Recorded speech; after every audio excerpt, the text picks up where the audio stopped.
So I've solved what is and is not sport. Surfing, not a sport. NASCAR, not a sport. Breakdancing, not a sport. Curling, sport. So most people think sport is a competition among athletes, which is a pretty good working definition. But there are two problems. First, there are a lot of activities that require athleticism that plainly aren't sport. Guerrilla warfare, escaping from prison, landscaping, birthing a child.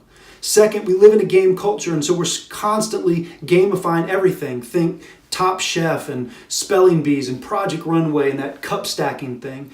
And these two problems combine to create all kinds of confusion. And so we watch ESPN and the lumberjack games and shrug our shoulders and conclude must be a sport. They're super strong and they get a trophy carved out of a piece of timber. But intuitively, we know that's not right. And even activities like cycling and race car driving and the America's Cup, they look like sport, and yet we still balk, even though Laird Hamilton and Danica Patrick could plainly put me in a human pretzel. And so we resort to contrived and juvenile insults like soccer players are bedwetters to justify our gut intuition. But I've solved the problem.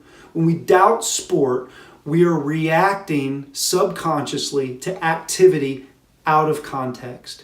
We are resisting the forced superimposition of a competitive context on a traditionally non-competitive activity. Football had no pre-existing non-competitive context. There was not some activity called footballing that predated the competitive sport version. It was always pitting. Cycling, dancing, surfing, race car driving, each of these had originally non-competitive logistical or cultural purposes: motoring, transportation, religion, entertainment, public nudity. So here's the test. If a physical activity has a pre-existing non-competitive context, it is not a sport, even if it now enjoys a competitive context. It is just an activity competition, or what I've dubbed an athletative. You're welcome.